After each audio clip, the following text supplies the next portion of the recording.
গাছকে আমরা যে খাবার বা সার দেবো সেই খাবার যেন হয় পুষ্টিগুণে সম্পূর্ণ, যা গাছকে করে তুলবে সবুজ, সতেজ এবং অন্যদিকে মাটির স্বাস্থ্য খুবই ভালো করবে। এবং সেই খাবার বা সার যদি আমরা বাড়িতে তৈরি করে নিতে পারি তাহলে তো কোনো কথাই নেই। তাই আজকে আমি দেখাবো যে সেই সার আপনারা বাড়িতে কিভাবে তৈরি করে নিতে পারেন। জৈব সার তৈরি করার জন্য আমাদের যেটা লাগবে সেটা হচ্ছে একটা মাটির পাত্র, সেটা মাটির টব হতে পারে বা যে কোনো মাটির হাঁড়ি হতে পারে। মাটির নেওয়ার কারণ হচ্ছে যে এর মধ্যে অনেক সূক্ষ্ম সূক্ষ্ম ছিদ্র থাকে, যার মধ্যে দিয়ে হাওয়া চলাচল কিছুটা হলেও সম্ভব হয়। সেই জন্য আমাদের মাটির পাত্র নিতে হবে। আর যে জিনিসগুলো নিতে হবে সেগুলো আমি এবার আপনাদেরকে ধীরে ধীরে দেখাচ্ছি। যে জিনিসগুলো আমাদের লাগবে সেগুলো আমাদের বাড়িতে, সবার বাড়িতেই পাওয়া যায়। সেগুলো হচ্ছে সবজির খোসা। এগুলো আমরা সাধারণত বাড়ির বাইরে ফেলে দিই বা যারা আবর্জনা নিতে আসে তাদেরকে দিয়ে দিই। কিন্তু এই থেকে আমরা সম্পূর্ণ জৈব সার তৈরি করে নিতে পারি, যা গাছের জন্য খুবই খুবই উপকারী। আসুন দেখে নেন যে কিভাবে আমরা এই সার আমরা তৈরি করব। আমরা নেব সমস্ত রকমের সবজি এবং আনাজের খোসা। সাধারণত এই সময়ে যে সবজিগুলো পাওয়া যায় সেই সমস্ত সবজির খোসা আপনারা এখন দেখতে পাচ্ছেন। সেখানে আলুর খোসা যেমন রয়েছে, ঠিক সেই রকম ঝিঙে, পটল, বেগুন, করলা, সমস্ত রকম সবজির খোসা। এর সাথে আমরা নিয়ে নিতে পারি কলার খোসা এবং ডিমের যে খোল সেটা আমরা নিয়ে নিতে পারি। সবজির খোসা নিতে পারেন, শুধু একটাই জিনিস মাথায় রাখবেন যে রান্না করা কোনো খাবার যেন এর সাথে না মেশে।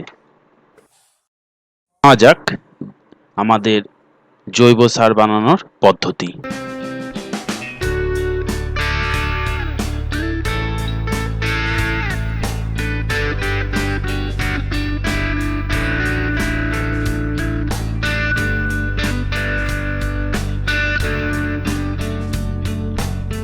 আমার আগেকার পচানো কিছু সার সামান্য অংশ আমি কিছু এই সবজির সাথে মিশিয়ে দেবো, যাতে খুব তাড়াতাড়ি যে সবজিগুলো আমি দিচ্ছি সেইগুলো পচে যায়।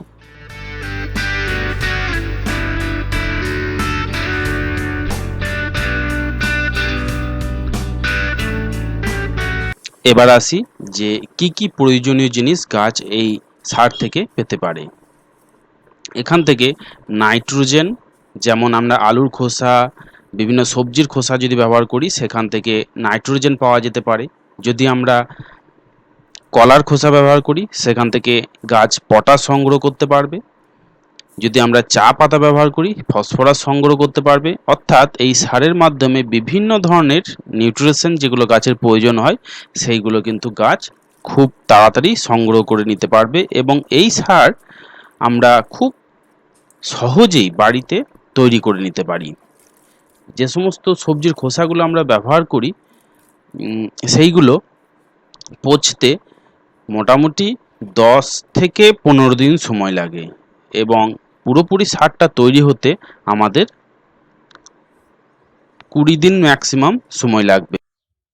জিনিসগুলো দেওয়ার পর যে কোনো একটা মাটির পাত্র হোক বা যে কোনো জিনিস দিয়ে আমাদেরকে ঢাকা দিয়ে ছায়াবৃত জায়গাতে রেখে দিতে হবে। দেখতে পাচ্ছেন 10 দিন পরের ভিডিও। যে সমস্ত জিনিসগুলো দিয়েছিলাম প্রায় হাফ হয়ে গেছে এবং অনেকটাই পচে এগুলো প্রায় রেডি হয়ে গেছে। এবার আমাদেরকে যদি আমরা চাই তাহলে নতুন জিনিস কিন্তু আমরা এর সাথে অ্যাড করতে পারি।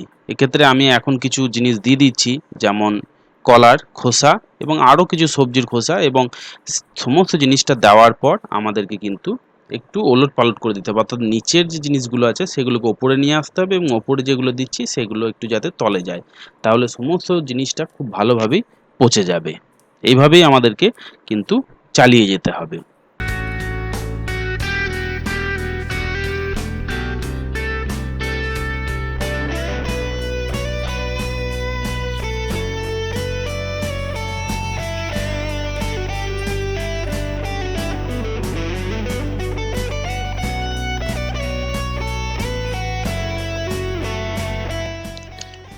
চায়ের পাতা দেখতেই পাচ্ছেন, কলার খোসা এবং ডিমের খোল, যদিও ডিমের খোলটা পচতে একটু বেশি সময় লাগে, তাও যদি এর মধ্যে আমরা অ্যাড করে দিতে পারি তাহলে গাছের জন্য প্রয়োজনীয় ক্যালসিয়াম, ফসফরাস এবং পটাশ এইগুলো খুব সহজেই তৈরি হয়ে যায় এবং এই সারটা যখন ব্যবহার করব গাছ খুব সহজেই সেটা সংগ্রহ করে নিতে পারবে। তবে কন্টিনিউয়াসলি যদি চালিয়ে যেতে থাকেন তাহলে বাইরে থেকে অ্যাডিশনাল সার কেনার কোনো প্রয়োজনই হবে না এবং এই সার নিয়মিতভাবে গাছে প্রয়োগ করলে গাছের স্বাস্থ্য খুবই ভালো থাকবে এবং আপনারা আশা করছি যে বাড়িতে এই সার আপনারা তৈরি করবেন এবং গাছের জন্য ব্যবহার করতে থাকবেন। যদি ভালো লাগে তাহলে অতি অবশ্যই আপনারা চ্যানেলটিকে সাবস্ক্রাইব করে নেবেন এবং ভিডিওটিকে একটি লাইক দিতে ভুলবেন না। ভিডিওটি শেয়ার এবং শেষে অতি অবশ্যই কমেন্ট করে জানাবেন যে আপনাদের এই সার প্রয়োগ করার পর গাছের কী ধরনের পরিবর্তন আসছে এবং গাছের কী ধরনের বৃদ্ধি হচ্ছে। ধন্যবাদ।